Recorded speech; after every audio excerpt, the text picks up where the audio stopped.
बहुत बहुत स्वागत है आप सभी का आपके अपने YouTube channel Shukla study point में। मैं शिवम शुक्ला आप सभी दोस्तों का हार्दिक स्वागत करता हूं। शिक्षा शास्त्र यानी एजुकेशन के आज लगभग हम 100 से अधिक महत्वपूर्ण प्रश्नों पर चर्चा करेंगे, जो कि ऑब्जेक्टिव फॉर्मेट में होंगे आपके। और बीए द्वितीय सेमेस्टर यानी कि बीए सेकंड सेमेस्टर, बीए प्रथम वर्ष के अंतर्गत जो आपने प्रथम सेमेस्टर की परीक्षा दे दी, उसके बाद में अब आप सेकंड सेमेस्टर में प्रवेश कर चुके हैं।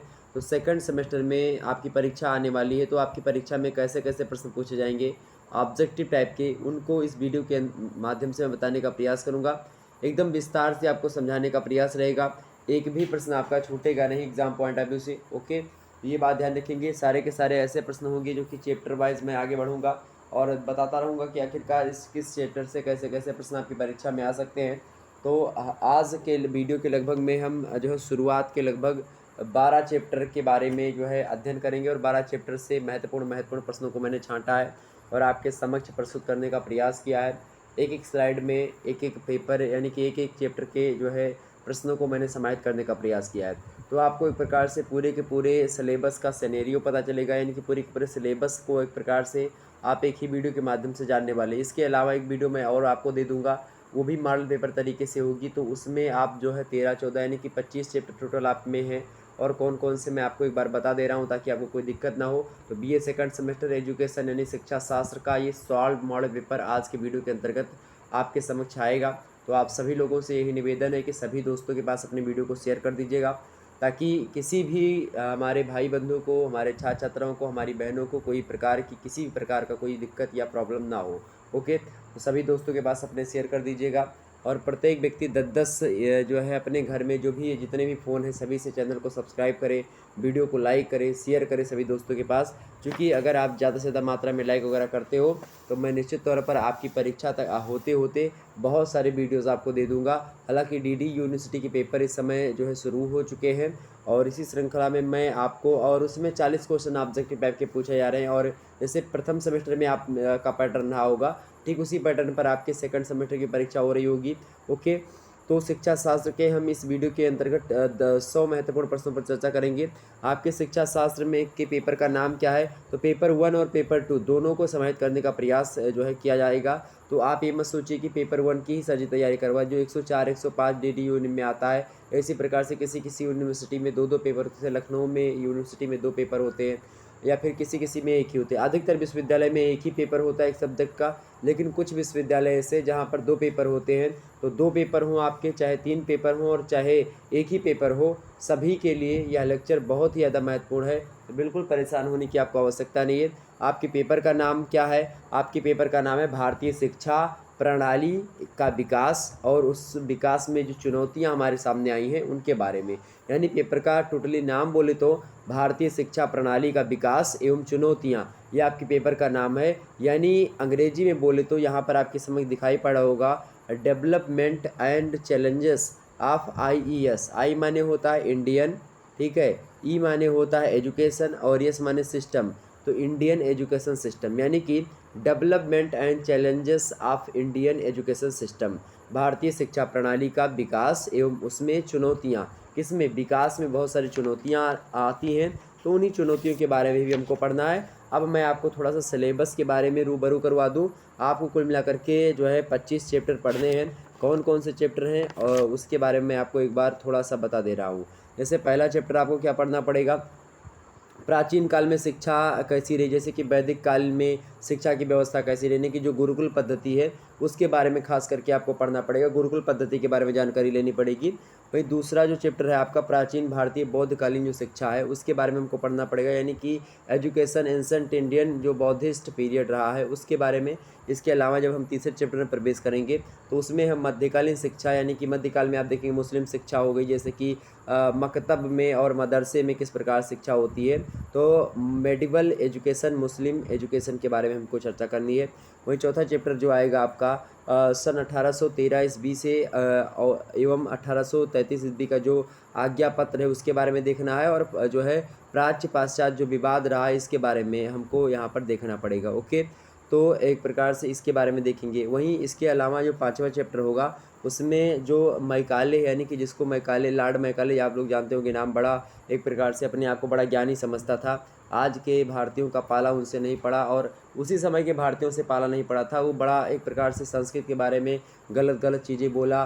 उसने कहा कि जो है मैकाले का ही ये कथन है कि पूरे यूरोप में से किसी भी देश में चले जाओ और किसी भी जो है देश की किसी भी लाइब्रेरी में घुस जाओ और किसी भी लाइब्रेरी में से कोई भी पुस्तक उठा लो किसी भी खाने की, उस पुस्तक के बराबर पूरे के पूरे जो पूर्वी समाज यानी कि भारतीय समाज और अफ्रीकन समाज ये सब है, पूरे के पूरे भारतीय समाज खास करके मैं भारतीयों के लिए बोल रहा हूँ, क्योंकि भारतीयों के समाज के बारे में आप कहा कि जितने जो है भारतीयों के पूरे ज्ञान में या जितना ज्ञान इनके पास है पूरे के पूरे भारतीयों के पास, वो सब मात्र एक पुस्तक में समाहित है, यूरोप की किसी भी देश की किसी भी लाइब्रेरी की किसी भी एक पुस्तक में। ऐसा उसने बोला था। संस्कृत भाषा का मजाक उड़ाया था। इसको लेकर के प्रश्न भी पूछे जाएंगे तो मैं उसको भी बताने का प्रयास करूंगा। और आखिरकार ये लॉर्ड मैकाले था, ये कौन था, इसका एक विवरण पत्र आया था 1835 में। इसी को आप जो है चैप्टर 5 के अंतर्गत देखेंगे। इसके अलावा जो चैप्टर 6 आपका होगा उसमें आप क्या पढ़ेंगे, वुड जो व्यक्ति था उसका आपको जो है घोषणा पत्र पढ़ना पड़ेगा, 1854 में आया था। इसके अलावा 7वां चैप्टर में हम भारतीय शिक्षा आयोग यानी जो हंटर आयोग है 1882 का, उसके बारे में देखेंगे। तो इंडियन एजुकेशन कमीशन, हंटर जो कमीशन है 1882 का, उसके बारे में देखेंगे। वहीं 8वां जो चैप्टर आपका आएगा गोखले का बिल यानी कि 1911 में आया था गोखले बिल, तो उसके बारे में हमको पढ़ना है। इसके अलावा 9वां चैप्टर आपका होता है सैडलर आयोग। सैडलर आयोग जो है ये 1917 में आया था, तो इसके बारे में हम पढ़ेंगे। इसके बाद में हम 10वें चैप्टर में प्रवेश करेंगे और 10वें चैप्टर में हम क्या पढ़ेंगे, 10वें चैप्टर में हम हरटांग आयोग के बारे में पढ़ेंगे।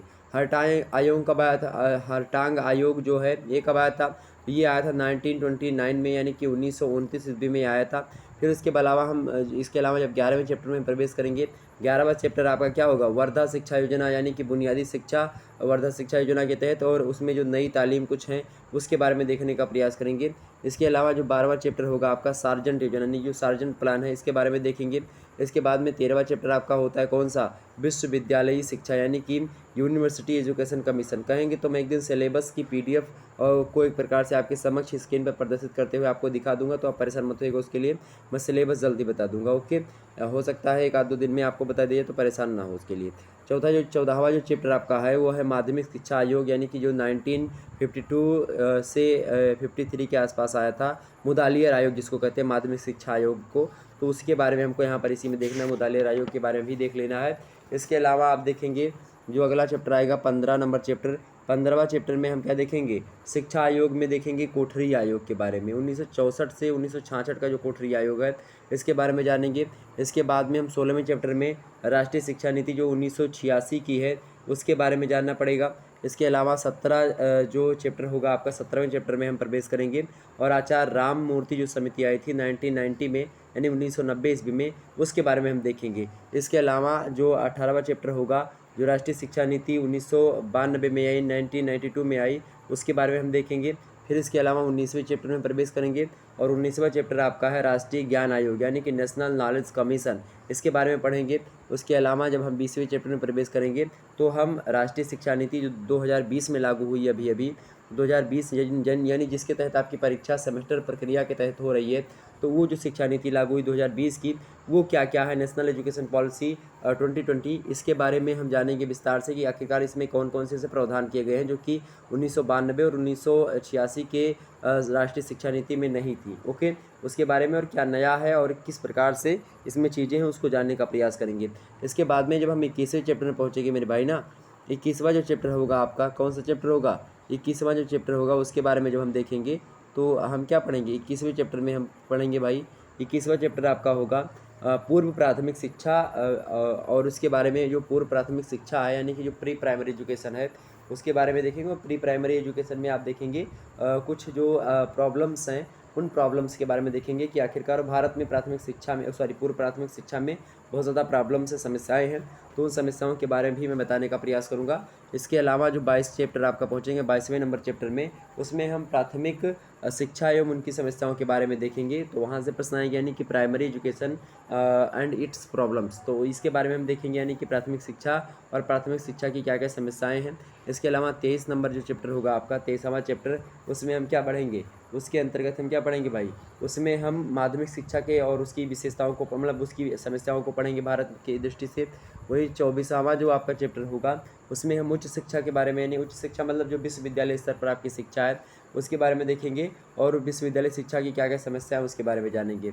इसके अलावा लास्ट चैप्टर आपका होगा 25 नंबर, और 25वें चैप्टर में हम भारतीय शिक्षा को प्रभावित करने वाले कुछ कारकों के बारे में देखेंगे। तो इस प्रकार से हम ये समझ लेंगे। ओके, उसके जो है अलावा आप देखेंगे कुछ प्रैक्टिकल का भी मटेरियल हम देख लेंगे। प्रैक्टिकल अगर आपका होता है एग्जाम की दृष्टि से तो उसमें क्या क्या चीज़ें आपको जो है लिखनी होगी या फिर क्या चीज़ पूछी जा सकती है। ओके, तो इस प्रकार से आपको मैंने विस्तार से पूरे के पूरे चैप्टर को तो नहीं समझाया, लेकिन फिर भी मैंने चैप्टर के नाम आपको बता दिए और क्या क्या पढ़ना है इसको बता दिया। तो अभी इसी से प्रश्न आपसे पूछे जाएंगे। आइए हम एक एक करके आसानी से समझते हुए आगे बढ़ते हैं और हर एक मुद्दे को समझने का प्रयास करते हैं। वैदिक कालीन शिक्षा का संबंध था, प्रश्न आपसे पूछा गया है। वैसे वैदिक कालीन शिक्षा की बात की जाए तो वैदिक कालीन शिक्षा वाला जब हम चैप्टर पढ़ेंगे तो वैदिक कालीन शिक्षा क्या होती है इसके बारे में देखेंगे। सिस्टम ऑफ वैदिक एजुकेशन यानी कि वैदिक शिक्षा की व्यवस्था कैसी रही इसको जानेंगे। वैदिक कालीन शिक्षा की विशेषताओं को समझेंगे। वैदिक कालीन शिक्षा के दोष कौन कौन से हैं, वैदिक कालीन शिक्षा के केंद्र क्या क्या हैं, इस सभी के बारे में हम चर्चा करते हुए चलेंगे। वैसे वैदिक कालीन शिक्षा व्यवस्था जो है पहले प्राथमिक शिक्षा इसमें रही है। इसके अलावा उच्च शिक्षा, तो प्राथमिक और उच्च शिक्षा इसकी विशेषता रही है। और टोल महोदय कहते हैं कि मतलब इसमें आप देखेंगे शिक्षा संस्थाओं में आप देखेंगे कि तमाम प्रकार के जो है क्या रहे हैं इसमें केंद्र हैं, शिक्षा के केंद्र। आपसे पूछेगा वैदिक कालीन शिक्षा के केंद्र कौन कौन से हैं, शिक्षा के बहुत सारे केंद्र थे, जैसे कि आप देखेंगे टोल, चरण, घटिका, परिषद, गुरुकुल, विद्यापीठ, विशिष्ट विद्यालय, मंदिर, महाविद्यालय, ब्राह्मणीय महाविद्यालय, इसके अलावा विश्वविद्यालय, ये सब जो थे ये सब विद्या अध्ययन के केंद्र थे, वहाँ पर विद्या अध्ययन करवाई जाती थी। इसके अलावा जो है वैदिक कालीन शिक्षा की कई सारी विशेषताएं, जैसे कि शिक्षा का एक प्रकार से देखेंगे नैतिक चरित्र का निर्माण करना, व्यक्ति का विकास करना शिक्षा का उद्देश्य था। जीविकोपार्जन के लिए जो है तैयार करना, सामाजिक कुशलता की उन्नति के लिए शिक्षा, सामाजिक सांस्कृतिक जो संस्कृति अपनी कल्चर है उसके संरक्षण और उसका प्रसार हो सके उसके लिए शिक्षा जरूरी थी। तो ये सब उसकी विशेषता थी। इसके अलावा पवित्रता और धार्मिकता जो है उसका विकास करने में शिक्षा महत्वपूर्ण योगदान निभाती है। इस प्रकार से आप देखेंगे तमाम सारी चीज़ें, तमाम सारे संस्कार जो हैं उनके मतलब कि संस्कारों को आगे बढ़ने के लिए, जैसे कि आप देखेंगे संस्कार, कई संस्कार होते हैं। संस्कार कितने होते हैं, संस्कारों की संख्या कितनी भाई, 16 संस्कार जो हैं कुल मिलाकर के हैं। कितने संस्कार हैं कुल मिलाकर के, 16 संस्कार हैं। ठीक है, तमाम प्रकार के संस्कार हैं। तो उन सभी संस्कारों के बारे में आपको, जैसे कि विद्यारंभ संस्कार उनमें से एक है, और यज्ञोपवीत। यज्ञोपवीत संस्कार जो है उपनयन सेरेमनी जिसको आप कहते हैं, तो उपनयन जो सेरेमनी है इसके द्वारा क्या होता है कि बच्चे जो होते हैं वो पढ़ने के वेद को पढ़ने के अधिकारी हो जाते हैं, वेद को स्पष्ट करने के। तो ये संस्कार होते हैं खास करके। इसमें आप देखिए कई प्रकार की व्यवस्था भी की गई है शिक्षा को लेकर के, हम चर्चा करेंगे किसी दिन। वैसे वैदिक कालीन शिक्षा में स्त्री शिक्षा की उपेक्षा की गई है, जन शिक्षा की उपेक्षा की गई है, लोक सभाओं की शिक्षा की उपेक्षा की गई है। यानी कि ये वैदिक शिक्षा के दोष भी रहे हैं कहीं ना कहीं पे, लेकिन फिर भी दोष होते हुए जो है ये भी जो है सर्वाधिक महत्वपूर्ण शिक्षा है। और इसी बात को लेकर के डॉक्टर FEKE महोदय कहते हैं कि प्राचीन भारतीय शिक्षा में अनेक दोष थे और इस शिक्षा को नवीन गति प्रदान करने और रूपांतरित करने के लिए किसी प्रकार के नव जीवन की आवश्यकता थी। ये बात जो है उन्होंने बताई। हालांकि फिर भी आप देखेंगे कि ये शिक्षा बड़ी ही अच्छी रही है अपने ज़माने की। तो इसके बारे में हम चर्चा करेंगे। आपसे एग्जाम से पूछ सकता है कि वेद शब्द की उत्पत्ति किस धातु से हुई संस्कृत की, तो विद धातु से हुई है। और विद का मतलब होता है ज्ञान प्राप्त करना। वेद का मतलब क्या है, वेद का शाब्दिक अर्थ क्या होता है, वेद का शाब्दिक अर्थ होता है ज्ञान की प्राप्ति करना। ओके, ये बात ध्यान रखिएगा, एग्जाम से प्रश्न आपसे पूछा सकता है। अब आइए हम बात कर लेते हैं प्रश्न के बारे में। प्रश्न आपसे पहला क्या बन सकता है इस चैप्टर को लेकर के, पहले चैप्टर से प्रश्न है। प्रश्न क्या है भाई, फटाफट से देखने का प्रयास करेंगे। प्रश्न है कि वैदिक कालीन शिक्षा का संबंध था महाभारत से था, कुरान से था, या वेदों से था, या इनमें से कोई नहीं। तो सभी को पता होगा वैदिक कालीन शिक्षा की व्यवस्था जो थी या शिक्षा जो थी इसका संबंध किससे था भाई, इसका संबंध किससे था, फटाफट से बताने का प्रयास करेंगे। वैदिक कालीन शिक्षा का संबंध किससे था, फटाफट से बताने का प्रयास करें। तो वैदिक कालीन शिक्षा का संबंध किससे था भाई, बिल्कुल करेक्ट आंसर आपका आ रहा है, वेदों से था। ऑप्शन नंबर इसका सी करेक्ट होगा। अगला प्रश्न देखिएगा, अगला प्रश्न आपके समक्ष है, वैदिक कालीन शिक्षा का प्रमुख संस्कार था। वैदिक कालीन शिक्षा का प्रमुख संस्कार कौन सा था भाई, बताइए फटाफट से। पवज्जा संस्कार या समावर्तन संस्कार या उपनयन संस्कार या फिर उपसंपदा संस्कार। तो मैंने बताया था कौन सा संस्कार संबंधित है शिक्षा संस्कार से, तो उपनयन संस्कार यानी ये जनेऊ के बारे में अगर बात की जाए तो जनेऊ जो होता है इसको अत्यंत पवित्र माना जाता है, क्योंकि बिना जनेऊ के शिक्षा लेने के अधिकारी नहीं होते थे बालक। यानी आप देखेंगे ब्राह्मणों का जो यज्ञोपवीत होता है 8वें वर्ष, क्षत्रियों का एक प्रकार से 10वें वर्ष या 12वें वर्ष के आसपास, और शूद्रों का 12 से 14 वर्ष के आसपास, वैश्यों का हो जाता था। शूद्र जो वर्ग होता था उसका जो है यज्ञोपवीत नहीं होता था, क्योंकि आप देखेंगे कि एक जो है आप देखेंगे ब्राह्मण उससे मुखामा सीधा बाहुराज जान्या करता ऊर्ध्व वैश्याबादाभ्याम शूद्रो जाता। इसके हिसाब से अगर आप देखेंगे तो ये 4 खंडों में वर्ण बटा हुआ था, ब्राह्मण वैश्य क्षत्रिय, मतलब ब्राह्मण क्षत्रिय वैश्य शूद्र, इस 4 जो है कैटेगरी में बटा हुआ था, जिसमें ब्राह्मण क्षत्रिय और वैश्यों को वैश्य लोग कभी कभी धारण करते थे। क्षत्रिय भी आप देखेंगे बहुत सारे क्षत्रिय अभी धारण करते, क्षत्रिय ब्राह्मण जो है जनेऊ ज़्यादा धारण करते हैं। सबसे ज़्यादा जनेऊ धारण करने की बात की तो ब्राह्मण लोग अब भी धारण करते हैं, क्षत्रिय लोगों ने भी कुछ कम किया, लेकिन फिर भी जनेऊ जो होता है बहुत ही पवित्र होता है, क्योंकि इसके जनेऊ को लेकर के इसके बारे में आप देखेंगे हमारे धर्म ग्रंथों में, जो भारतीय धर्म ग्रंथ हैं अपने हिंदू के धर्म के, उसमें विस्तार से समझाया गया है। क्या बताया गया है कि यज्ञोपवीतम परमं पवित्रम प्रजापतेत सहजम पुरस्तात् आयुष्यमग्रम प्रतिमक्ष शुभ्रम यज्ञोपवीतम बलमस्तु तेजः। यज्ञोपवीत जो है इसके बारे में ये मंत्र है, आप देखेंगे यज्ञोपवीत वगैरह जब करवाया था तो इस मंत्र से आपको देखेंगे यज्ञोपवीत करवाया था, क्योंकि यज्ञोपवीत जो होता है बहुत ही पवित्र होता है, अत्यंत। यज्ञोपवीतम परमं पवित्रम प्रजापतेत सहजम पुरस्तात् आयुष्यमग्रम प्रतिमुक्ष शुभ्रम यज्ञोपवीतम बलमस्तु तेजः। ये होता है अपवित्र पवित्रो वा सर्व अवस्थाम गतोऽपि वा या स्मरेत पुंडरीकाक्षम सा वा अभ्यंतरा शुचि। जो यज्ञोपवीत होता है यह आपको बहुत ज़्यादा पवित्र करता है, इसलिए जो बच्चा यज्ञोपवीत धारण करता था उसको वेद पढ़ने का अधिकारी माना जाता था। और वैदिक कालीन शिक्षा में वेद पढ़ना तो सर्वोपरि था। वेद अगर आपने नहीं पढ़ा तो कुछ नहीं पढ़ा, ठीक है। तो आपका प्रश्न क्या है कि वैदिक कालीन शिक्षा का प्रमुख संस्कार क्या था, पवज्जा या समावर्तन या उपसंपदा। तो बिल्कुल आपका क्या था, ऑप्शन नंबर इसका सी दिया, उपनयन संस्कार यानी कि यज्ञोपवीत या जनेऊ संस्कार। ओके, अगला प्रश्न आपके समक्ष है, उपनयन संस्कार का अर्थ क्या है, बताइए। उपनयन संस्कार का अर्थ क्या है, ऑप्शन ए दिया, विद्यार्थी को जनेऊ धारण करवाना, बिल्कुल यही होगा आपका। विद्यार्थी को गुरु के पास ले जाना है, फिर विद्यार्थी को घर ले जाना। करेक्ट आंसर क्या होगा, करेक्ट आंसर इसका क्या होगा भाई, उपनयन संस्कार का अर्थ क्या होगा, विद्यार्थी को जनेऊ धारण कर जो है करवाना, ये उपनयन संस्कार का क्या होता है, अर्थ होता है। लेकिन यहाँ पर आप देखेंगे विद्यार्थी को गुरु के पास ले जाना भी इसका अर्थ हो सकता है, ये दोनों हो सकते हैं। ऑप्शन नंबर अगर इसका सी में दिया होता है ए और बी दोनों, यही करेक्ट आंसर होगा, क्योंकि उपनयन संस्कार के बाद ही विद्यार्थी गुरु के पास जो है ले जाता है, मतलब जाता है। तो ये उपनयन संस्कार का अर्थ हो सकता है क्या, उपनयन संस्कार, विद्यार्थी को जनेऊ धारण करना, क्योंकि ये जनेऊ संस्कार भी कहलाता है, उपनयन माने जनेऊ। ओके, ये बात ध्यान रखेंगे। तो इनमें से दोनों हो सकता है, हालांकि आप प्रेफरेंस किसको देंगे, इसको फर्स्ट को दीजिएगा, सेकंड भी आपका करेक्ट है, वैसे सेकंड भी करेक्ट है, तो दोनों में से केवल एक ही पूछा जाएगा, मैंने आपको बताने के लिए इस प्रश्न को रखा। आगे देखिए, अगला प्रश्न आपके समक्ष है, उपनयन संस्कार की आयु निर्धारित थी। उपनयन संस्कार की आयु कितनी निर्धारित थी भाई, उपनयन संस्कार की आयु की अगर बात की जाए तो ये आयु थी 8 से 12 वर्ष के अगर बीच में उपनयन संस्कार हो जाता है यज्ञोपवीत तो सही बात है, बड़ी अच्छी बात है, 8 से 12 वर्ष, ऑप्शन नंबर इसका ये करेक्ट होगा। अगला प्रश्न देखिएगा, वेदों को श्रुति भी कहा जाता है क्योंकि, वेदों को श्रुति कहा जाता है क्योंकि, क्यों कहा जाता है भाई वेदों को श्रुति, इसलिए कहा जाता है क्योंकि वेद मंत्र सुनकर सीखे जाते थे, वेद मंत्र जो होते थे वो सुनकर सीखे जाते थे, ऑप्शन नंबर इसका बी करेक्ट होगा, इसीलिए इनको श्रुति कहा जाता था, क्योंकि वेदों को हम जो है मतलब कि मंत्र, वेद के जो मंत्र हैं उनको सुन करके हम सीखते थे, ठीक है, ये बात ध्यान रखें। वैदिक मंत्र आप समझते हैं, वैदिक मंत्र जब आपकी पूजा, कोई भी पूजा होती है, आप देखते होंगे पंडित जी आपके आते हैं, वो वैदिक मंत्र बोलते हैं, कुछ वैदिक मंत्र जो बोलते हैं उनमें से आप सब सर्वप्रथम आप देखते हैं स्वस्ति वाचन बोलते हैं, तो बहुत सारे पंडित जी आनो भद्रा से बोलते हैं, आनो हो भद्रा कृतौ हो यंतु विश्वतो आब्दासो अपरितासा उद्भिदा सत्यमिन्नु आसन्न प्रायुवो रक्षि दिवेतार। इस प्रकार से आपने देखा होगा कि ये पढ़ते हैं, ये जो है आपका स्वस्ति वाचन है। वैसे स्वस्ति वाचन जो है आपका स्वस्तिना से है, 6वें श्लोक से प्रारंभ होता है, लेकिन फिर भी और ये बड़ा ही फेमस है। मैं आपको कहूँ तो उस स्वस्ति वाचन के बारे में बता दूँ।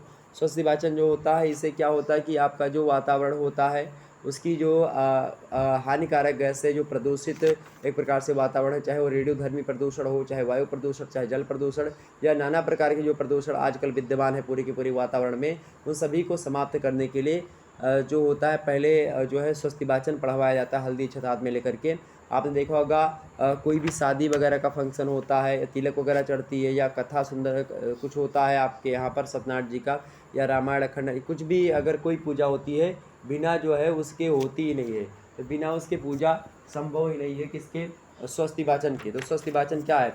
ओम हरि ओम स्वस्ति न इंद्रो विधस्रवाः स्वस्ति न पूषा विश्ववेदाः स्वस्ति नस्तारिक्षो अरिष्टनेमिः स्वस्ति नो बृहस्पतिर्दधातु पृग्धस्वा मरुतः प्रसन्मातरा शुभं यावबानो वित्तेषु जग्मयाः अग्निर्जिह्वा मनवा सूर्यचक्षुषो विश्वे नो देवा आवसागमन्निहं भद्रं कर्णे भी श्रूयाम देवाः भद्रं पश्यमाशभिः यत्र जन्तः स्थिरैरङ्गै अस्तुष्टवा गुङ्गसस्तनु बिभर्षेमहि देवहितं यद्दायियो सप्तमिन्नु शारदो अन्तिदेवाः यत्र नश्चरका जर्सन्तनूनां पुत्रासो यत्र पितरो भवन्ति मानो मध्यारीरिखतायुगर्गन्तौ अदितिर्धौरदितिरन्तरिरक्षामि मदितिर्माता सपितः सपुत्रः विश्वे देवा आदित्य पंचजना आदित्यजातमादित्यजनित्यं ब्रह्म दीर्घायु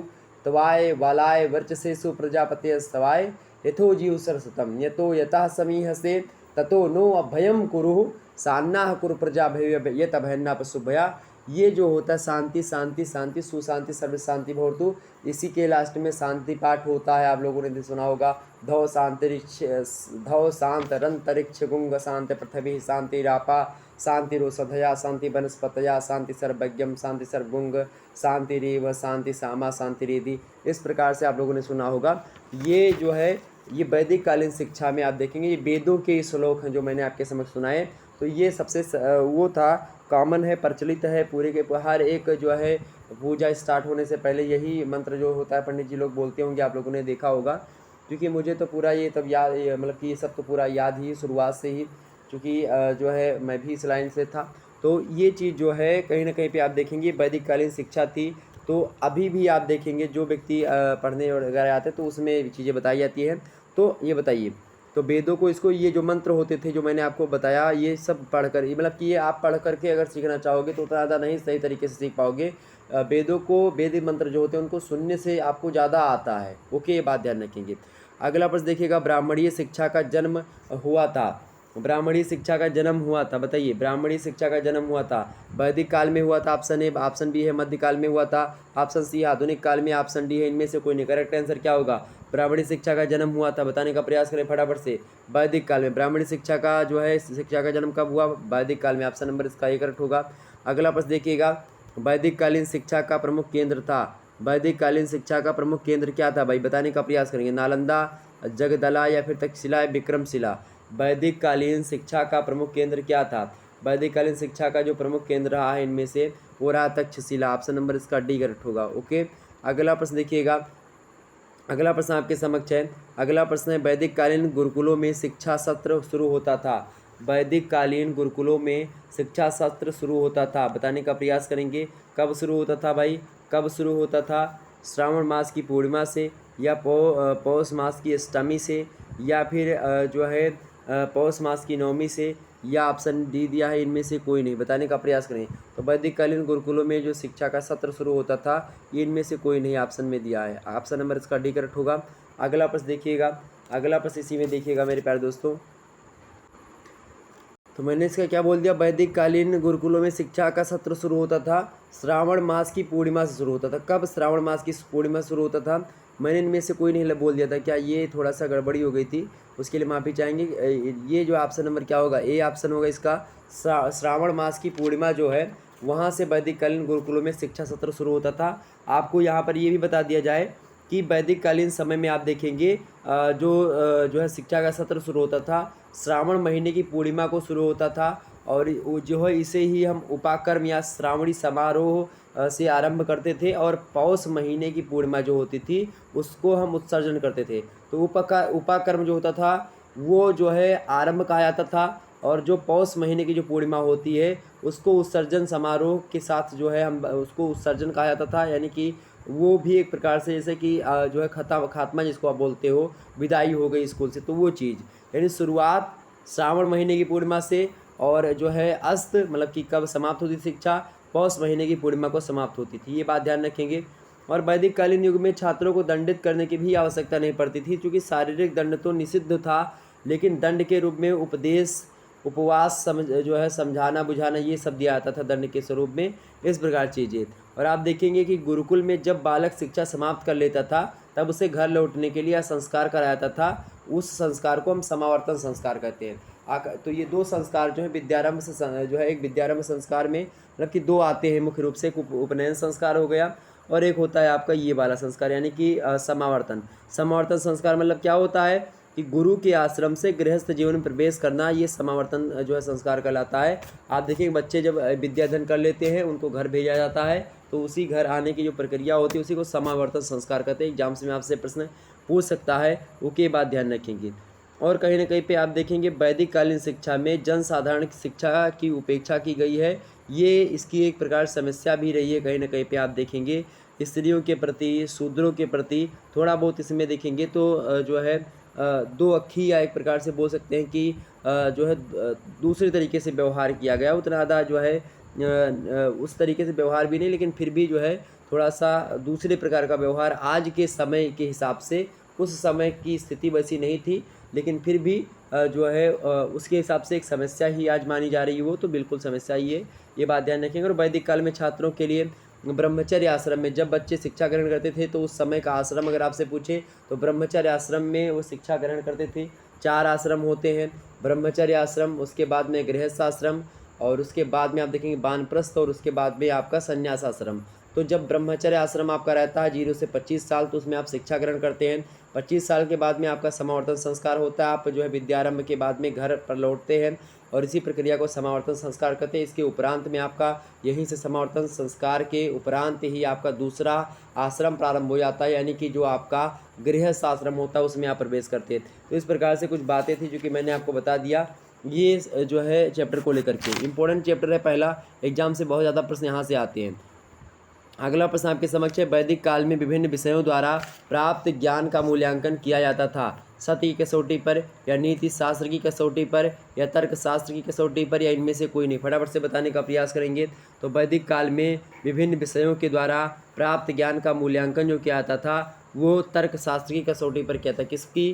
तर्क शास्त्र की कसौटी पर किया जाता था। ऑप्शन नंबर इसका सी करेक्ट होगा। कौन सा करेक्ट होगा भाई? C option is right answer. अगला प्रश्न देखिएगा। अगला प्रश्न आपके समक्ष है, वैदिक काल में 48 वर्ष तक शिक्षा प्राप्त करने वाले विद्यार्थी क्या कहलाते थे? तो कुछ ऐसे विद्यार्थी होते थे जो कि बहुत दिनों तक शिक्षा ग्रहण करते थे। उनमें ऐसे विद्यार्थी जो 48 साल तक शिक्षा ग्रहण करते थे, उन विद्यार्थियों को हम क्या कहते हैं? उनको हम आदित्य के नाम से जानते थे। किस नाम से? आदित्य नाम से। ऑप्शन नंबर इसका बी करेक्ट होगा। अगला प्रश्न देखिएगा। अगला प्रश्न आपसे पूछ रहा है भाई, एग्जाम पॉइंट ऑफ व्यू से अच्छा प्रश्न है, आ सकता है। प्रश्न क्या है कि जिन गुरुकुलों में भाषा, साहित्य, धर्म, दर्शन, नीति शास्त्र की विशेष शिक्षा प्रदान की जाती थी, उन्हें हम क्या कहते थे? परिषद गुरुकुल, या टोल गुरुकुल, या जो है चतुष्पदी गुरुकुल, या फिर घटिका गुरुकुल। बताने का प्रयास करेंगे कौन से गुरुकुल होते थे वे भाई? तो घटिका गुरुकुल में भाषा, साहित्य, धर्म, दर्शन, नीति शास्त्र इन सभी की शिक्षा दी जाती थी। किसमें? घटिका गुरुकुल में। ये एक प्रकार से विद्याधन के केंद्र हुआ करते थे पहले। गुरुकुल कई प्रकार के होते थे, उसी के बारे में यहाँ पर मैंने बताए। आपको मैंने शुरुआत में ही बताया होगा कि इसके कई तमाम सारे चीज़ें थी जिसमें जो है शिक्षा मिलती थी लोगों को। वैदिक काल में तमाम सारी चीज़ें मैंने बताई थी, जो है चाहे वो परिषद रही हो, चतुष्पदी रही हो, या फिर टोल, घटिका, इन सभी के बारे में मैंने आपको शुरुआत में बताया। वैसे तमाम सारे केंद्र और भी रहे हैं, जैसे कि टोल हो गया, चरण घटिका हो गई, परिषद, गुरुकुल, विद्यापीठ, विशिष्ट विद्यालय हो गए, मंदिर विद्यालय हो गया, ब्राह्मणी विद्यालय, विश्वविद्यालय, इन सभी में शिक्षा दी जाती थी। ओके, तो ये सब आपकी क्लियर हो गई, प्रश्न आपके क्लियर हो गए। आगे बढ़ते हैं। अगला प्रश्न आपके समक्ष है, अगला प्रश्न है, वैदिक काल में उच्च शिक्षा प्रदान की जाती थी। वैदिक काल में उच्च शिक्षा प्रदान की जाती थी। भाई फटाफट से बताने का प्रयास करेंगे। तो कहाँ पर की जाती थी? वैदिक काल में उच्च शिक्षा जो प्रदान की जाती थी, ये कहाँ पर की जाती थी? तो भाई ऑप्शन ने दिया घर परिवार में, ऑप्शन बी विद्यालयों में, ऑप्शन सी दिया गुरुकुल में, ऑप्शन डी दिया ऊपर सभी में। तो भाई वैदिक काल में जो उच्च शिक्षा होती थी, हायर एजुकेशन, वो गुरुकुल में ही मिलती थी, हायर एजुकेशन। ऑप्शन नंबर इसका सी करेक्ट होगा। अगला प्रश्न देखिएगा, नवोदय शिक्षण विधि को सिखाया गया। नवोदय शिक्षण विधि को सिखाया गया, भाई फटाफट से बताने का प्रयास करेंगे। नवोदय शिक्षण विधि को सिखाया है, उपनिषद शिक्षा ने सिखाया है, वेदांतीय शिक्षा ने, या गीता की शिक्षा ने, या इनमें से कोई नहीं। तो नवोदय शिक्षण की जो विधि को सिखाया हमको, वो वेदांतीय शिक्षा यानी वेद की जो शिक्षा है उसके उसने हमको सिखाया। ऑप्शन नंबर इसका बी करेक्ट होगा। अगला प्रश्न देखिएगा, समावर्तन का क्या अर्थ है? समावर्तन का अर्थ क्या है भाई? गृह वापसी। गृह वापसी यानी घर वापस आना। कहाँ से? विद्या अध्ययन करने के बाद में गुरुकुल से घर के लौटने की प्रक्रिया ही समावर्तन कहलाती है। इसीलिए इस संस्कार को हम समावर्तन संस्कार कहते हैं, क्योंकि इसमें जो विद्यार्थी होते हैं अपने अपने घरों को लौटते हैं। ऑप्शन नंबर इसका ए करेक्ट होगा। आगे देखिए, दूसरा चैप्टर आपका आ चुका है भाई।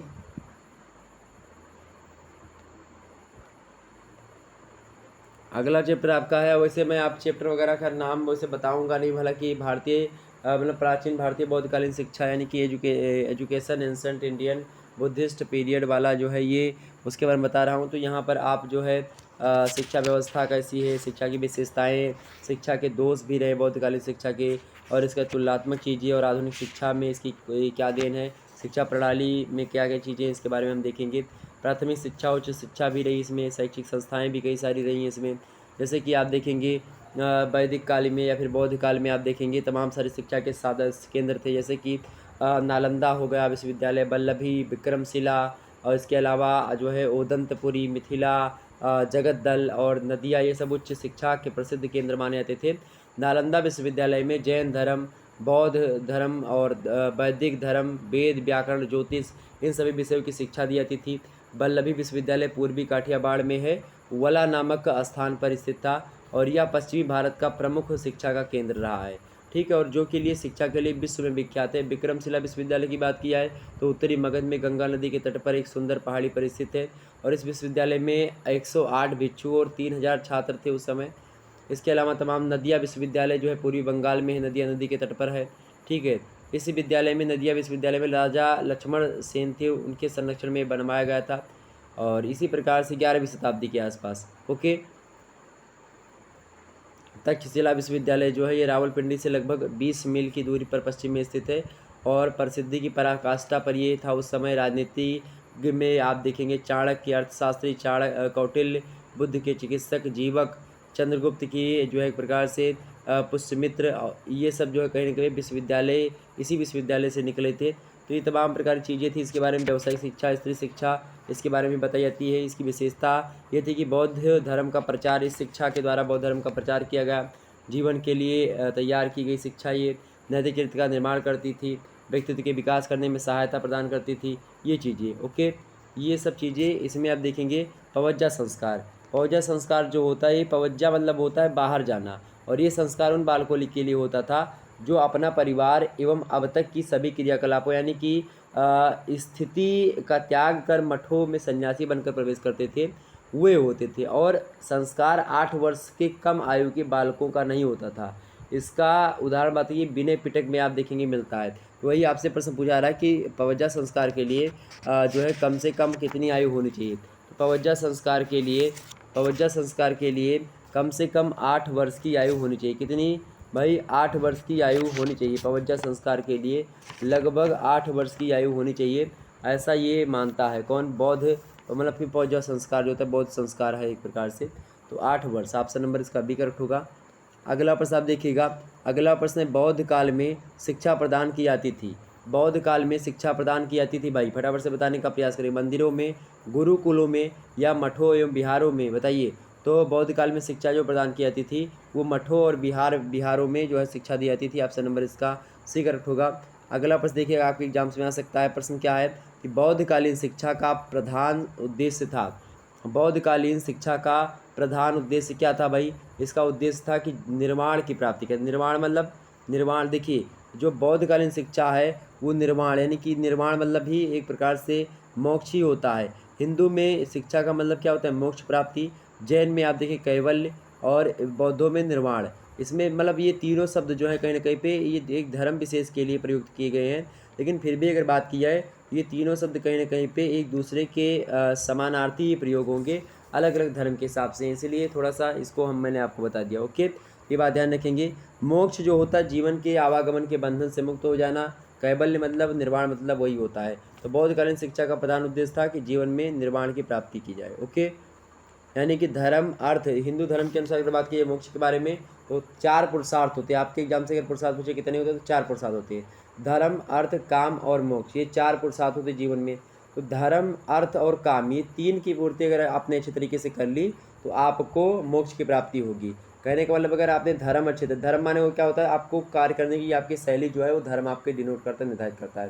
तो धर्म के बताए गए मार्ग पर चल करके आप क्या करेंगे, कर्म करेंगे, यानी कि धर्म अर्थ काम और मोक्ष, यानी उसके बाद में धर्म के मार्ग पर चल करके आप अर्थ कमाएंगे यानी पैसा कमाएंगे। पैसा कमाने के बाद में जो आपके काम वाली इच्छा है, काम मतलब होता है मनुष्य जो होता है अनंत इच्छाओं का स्वामी होता है, और इन्हीं अनंत इच्छाओं के स्वामी होने के कारण से क्या होता है, मनुष्य के अंदर तमाम प्रकार की लहर की भांति समुद्र के, जिस प्रकार समुद्र में लहर उत्पन्न होते हैं, इसी प्रकार से मनुष्य के मन में भी जो है शिक्षा को लेकर के या फिर किसी भी जो है चीज़ को लेकर के लहर उत्पन्न हुआ करती थी जो है। तो उसी लहर के बारे में अगर मैं बताऊं, जो मनुष्य के अंदर है, जो इच्छाओं की लहर है, उन इच्छाओं की पूर्ति धर्म के बताए गए मार्ग के माध्यम से कमाए गए पैसे से अगर आपने अपने जीवन की इच्छाओं की पूर्ति करी है तो आपको मोक्ष मिलेगा। इसमें कोई दो राय नहीं है। मोक्ष मतलब होता है जीवन के बंधन से मुक्त हो जाना, आवागमन के बंधन से मुक्त हो जाना। ओके, ये बात ध्यान रखिए। इसी यही मतलब कैवल्य का, यही मतलब निर्वाण का, यानी ज्ञान के को लेकर के है। आगे देखते हैं, अगला प्रश्न आपके समक्ष है। बौद्ध युग में विद्या अध्ययन किस अवस्था से किया मतलब तक था? प्रश्न क्या है, बौद्धकालीन शिक्षा का प्रधान क्या प्रश्न है? प्रश्न आपका क्या है भाई?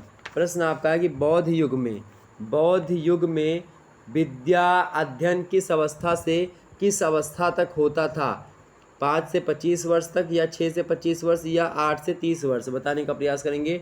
तो अभी भी मैंने बताया था जो पवज्जा संस्कार होता है वो उसी के माध्यम से विद्या वहाँ पर प्रारंभ की जाती है।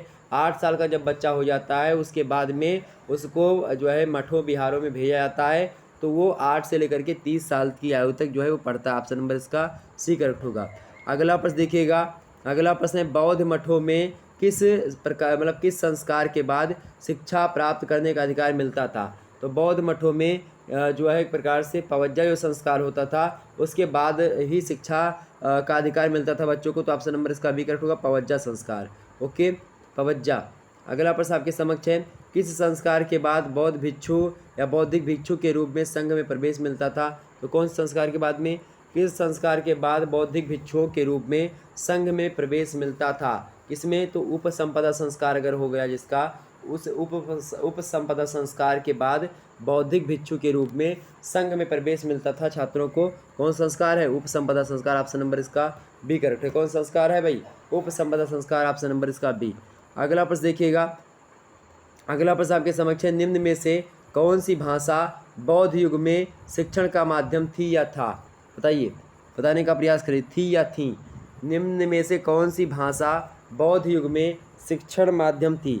फटाफट से बताने का प्रयास करेंगे, कौन सी भाषा है, कौन सी भाषा? प्रश्न क्या है, 21 जो है निम्न में से कौन सी भाषा बौद्ध युग में शिक्षण का माध्यम थी? बताइए भाई। लोक भाषा थी, कुछ तो लोक भाषा में शिक्षा दी जाती थी, कुछ तो भाई लोक भाषा में शिक्षा दी जाती थी, लेकिन कुछ शिक्षा जो थी, कुछ शिक्षा तो बौद्ध जो है जो है लोक भाषाओं में मिली, लेकिन कुछ शिक्षा पाली भाषा में भी दी जाती थी। ऑप्शन इसका बी करेक्ट होगा। क्योंकि आप देखेंगे संस्कृत जो भाषा है ये आदि भाषा है। संस्कृत भाषा कैसी भाषा है? संस्कृत भाषा जो है ये आदि भाषा है। भाषा संस्कृत के बारे में कहा भी आता है कि भाषासु मुख्या मधुरा दिव्या गीर्वाण भारती तस्या ही मधुरम काव्यम तस्मादयपि सुभाषितम। भाषाओं में मुख्य मधुर्यम देववाणी कही जाती संस्कृत वो है, इसमें मधुर काव्य है, ये सब जो है मन को मोह लेने वाले। इस प्रकार से संस्कृत में, संस्कृत के बाद जो भाषा आती है उसका नाम है पाली।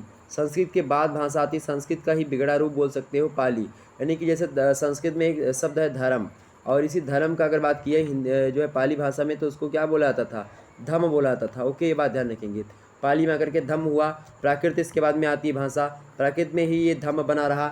इसके बाद में क्या होता है संस्कृत, संस्कृत के बाद में कौन सी भाषा आई पाली, पाली के बाद में कौन सी आई भाषा भाई प्राकृत, प्राकृत के बाद में कौन सी आई अपभ्रंश भाषा आती है। अपभ्रंश के बाद में थोड़ी सी छोटी छोटी भाषाएं देहातों में अवहट्ट बोली जाती थी।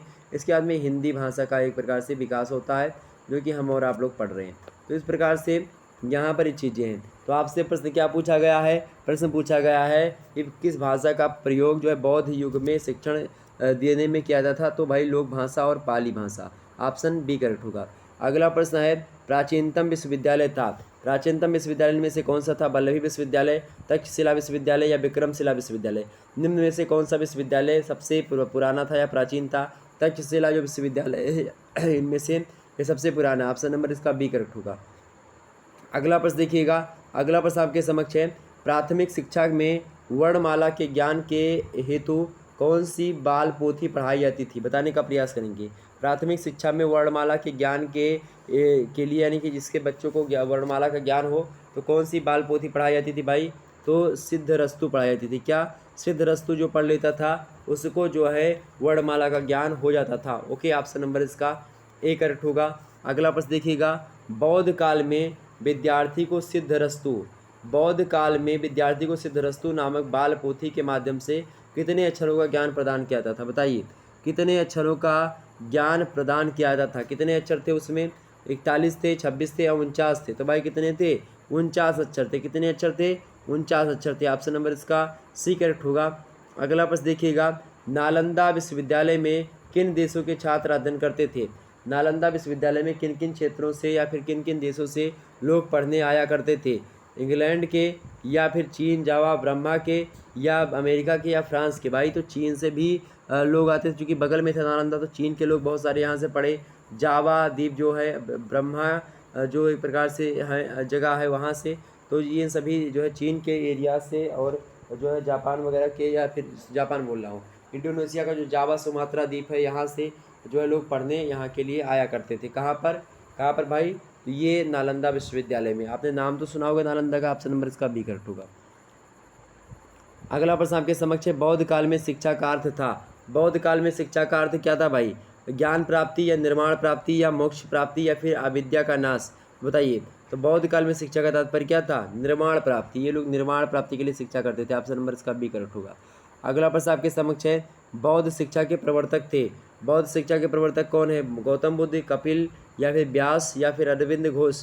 तो बौद्ध शिक्षा के प्रवर्तक कौन, जाहिर सी बात है कौन होगी भाई, गौतम बुद्ध। ऑप्शन नंबर इसका बी करेक्ट होगा, सॉरी ए करेक्ट होगा, गौतम बुद्ध। अगला प्रश्न देखिएगा, अगला प्रश्न है उपसंपदा संस्कार बौद्ध धर्म में कितने भिक्षुओं के समक्ष होता था। उपसंपदा संस्कार बौद्ध धर्म में कितने भिक्षुओं के समक्ष होता था, तो ये 10 बौद्ध भिक्षुओं के समक्ष होता था। कितना, 10। ऑप्शन नंबर इसका कौन सा करेक्ट होगा, ए वाला।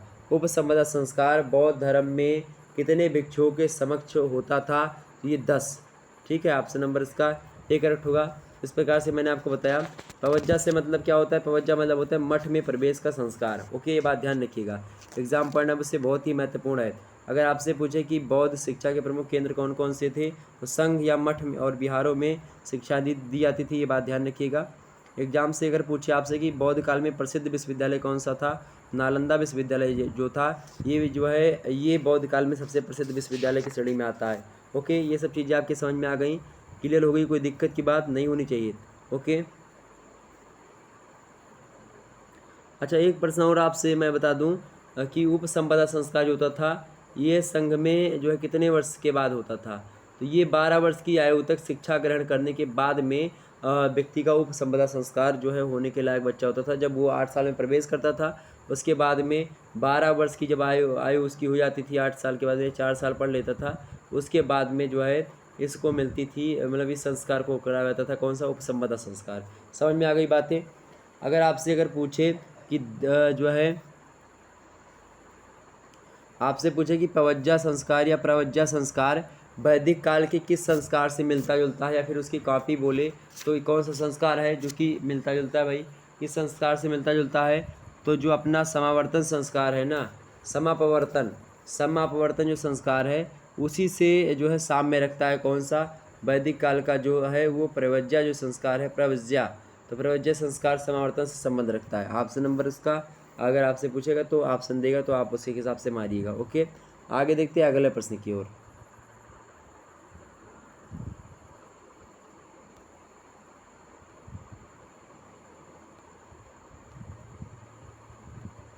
अगला प्रश्न, मुस्लिम काल में शिक्षा का माध्यम थी। मुस्लिम काल में शिक्षा का माध्यम क्या थी भाई? अब मध्यकालीन शिक्षा, मुस्लिम शिक्षा यानी मकतब और मदरसे के बारे में हम देखेंगे। ठीक है, तो आपसे यहाँ पर पूछा जा रहा है, भाई प्रश्न क्या पूछा जा रहा है? प्रश्न आपसे, अच्छा, और मध्यकालीन शिक्षा की जो विशेषताएं रही हैं मुस्लिम शिक्षा की, ये खास करके इस्लाम का प्रचार करने के लिए आई थी।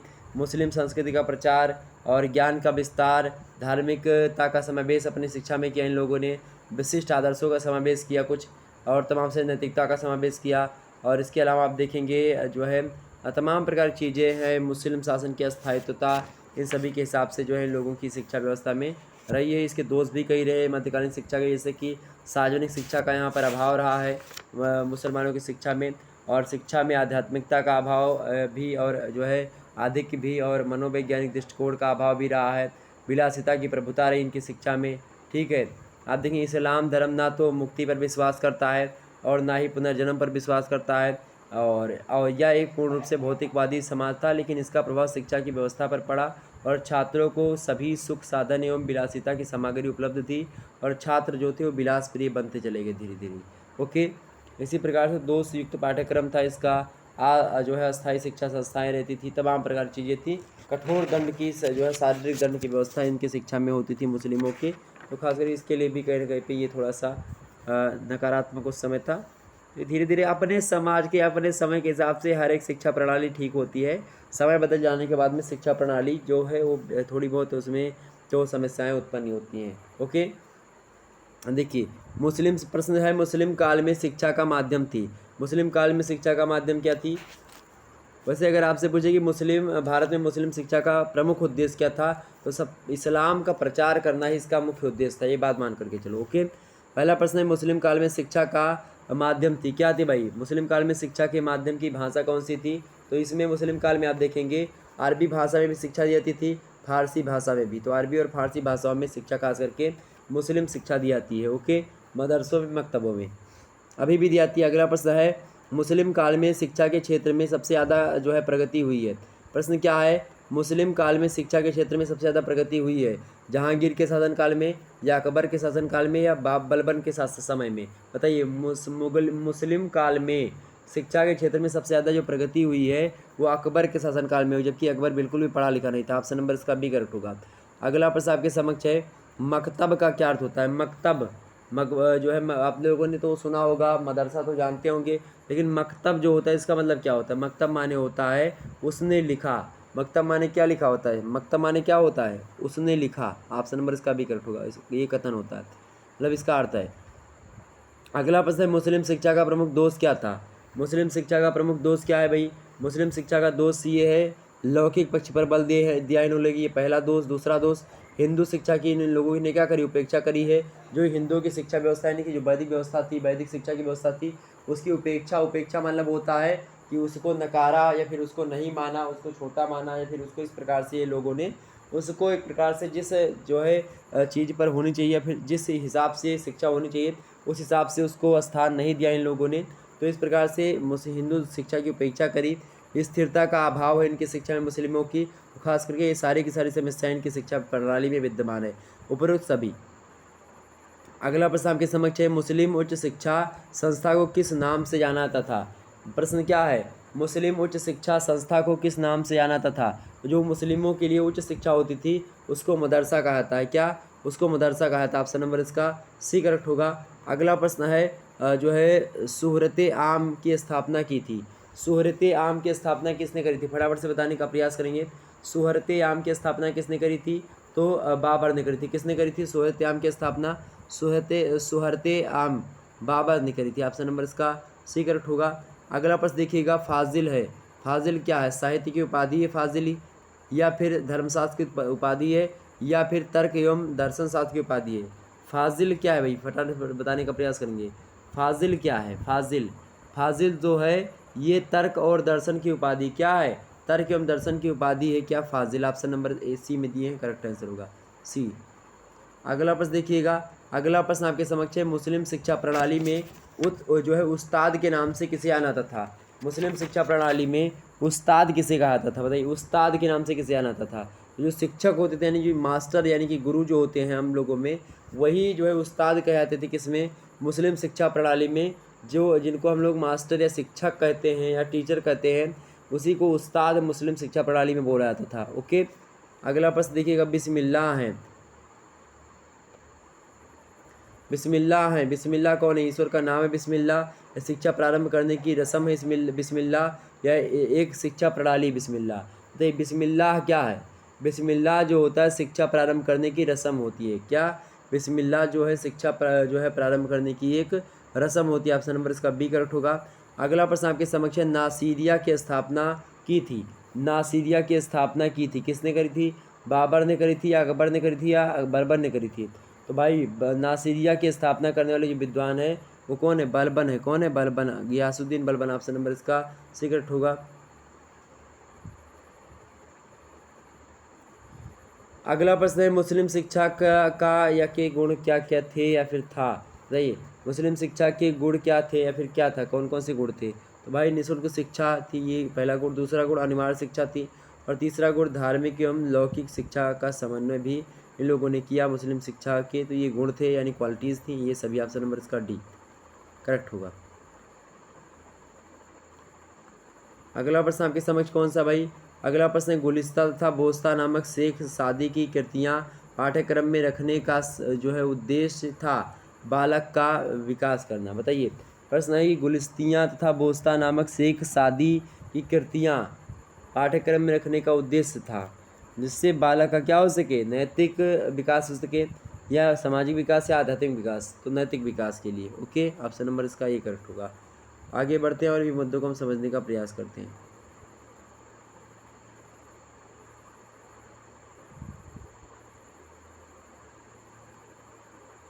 अगला प्रश्न देखिएगा आप सभी लोग। अगला प्रश्न आपके समक्ष देखिए, चैप्टर नंबर 4 जो है उसका नाम क्या है?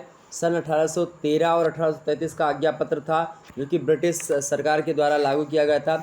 उसी के बारे में जो है ये बातें थी, और उसके बारे में यहाँ पर मैंने प्रश्न नहीं रखा, फिर भी मैं आपको एक प्रकार थोड़ा सा बता दे रहा हूँ कि शैक्षिक घटनाओं में सबसे बड़ी घटना जो है वो ईस्ट इंडिया कंपनी का सन 1813 ईस्वी का आज्ञा पत्र था।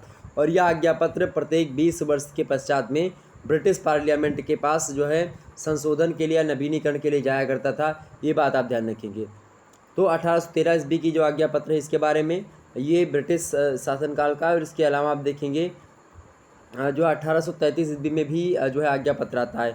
1813 के 20 सालों के बाद में 1833 ईस्वी में जो है ये आज्ञा पत्र आता है, और 1833 ईस्वी के आज्ञा पत्र को संशोधित या नवीनीकरण करते हुए 1833 ईस्वी में ब्रिटिश संसद ने एक चार्टर जारी किया जिसमें अनुदान की धनराशि 1 लाख से बढ़ा करके 10 लाख रुपए वार्षिक कर दी गई थी। ये प्रकार की चीज़ें बताई गई थी। तो इनके बारे में हम चर्चा कर लेंगे किसी दिन टाइम मिलेगा तो आप लोग परेशान मत होइएगा। आपसे पूछेगा कि प्राच्य पाश्चात्य विवाद का मुख्य कारण क्या थी? तो प्राच्य और पाश्चात्य विवाद का मुख्य कारण की अगर बात की जाए तो धारा 43 जो है वो थी। इसके अलावा अगर आपसे पूछा जाए कि जो है प्राच्यवादी दल के समर्थक कौन थे, तो मिंटो जो थे वही थे। कौन थे? Morley Minto. ओके, आगे बढ़ते हैं अगले प्रश्न की ओर। अगला प्रश्न आपके समक्ष आ चुका है, यहाँ पर देखिएगा। अगला प्रश्न क्या दिया हुआ है भाई? अगला प्रश्न आपका दिया हुआ है, ये चैप्टर है आपका अगला 5वां चैप्टर, और 5वां चैप्टर जो है उसका नाम क्या है? मैकाले का विवरण पत्र, जो कि 1835 में आया था। उसके बारे में यहाँ पर हम जानने का प्रयास करेंगे। 2 फरवरी 1835 ईस्वी को अपना ऐतिहासिक विवरण पत्र काउंसिल के सामने प्रस्तुत किया था मैकाले ने, और जिसे मैकाले मिनट के नाम से भी जाना जाता है। ओके, बात ध्यान रखेंगे। और मैकाले ने कहा था अंग्रेजी साहित्य की व्याख्या करते हुए कि एक अच्छे अंग्रेजी के पुस्तकालय की अलमारी के बराबर ही समस्त भारत एवं अरबी का साहित्य है। ये उसने कहा था, ये उसी के जो है कथन है, और इसी कथन को लेकर के बहुत ज़्यादा एक प्रकार से मैं जो है खास करके इसकी कड़ी आलोचना करता हूँ कि इसने बिना कुछ सोचे समझे, बिना पढ़े लिखे, बिना कुछ जाने समझे भारतीय अधजल गगरी छलकर जाए वही वाली हाल लॉर्ड मैकाले की रही, और आज आकर के भारत में आकर के मिल ले तो फिर उनको पता चल जाएगा कि हाँ भारत क्या है। और उसी समय मिल लेते, अगर ना जलाया होता नालंदा विश्वविद्यालय तो आज देखते पूरा का पूरा यूरोप घुटनों में होता तो बता देते।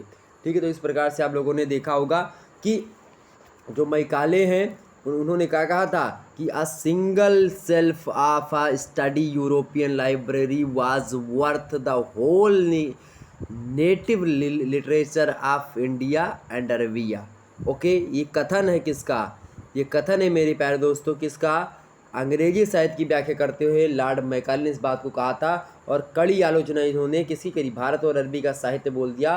भारत और अरबी साहित्य की अगर बात किया है तो मात्र एक पुस्तक रामचरितमानस पूरे के पूरे यूरोपीय साहित्य की एक प्रकार से धज्जियाँ उड़ा देगी। अकेले रामचरितमानस, इतना ज्ञान भरा पड़ा उसमें।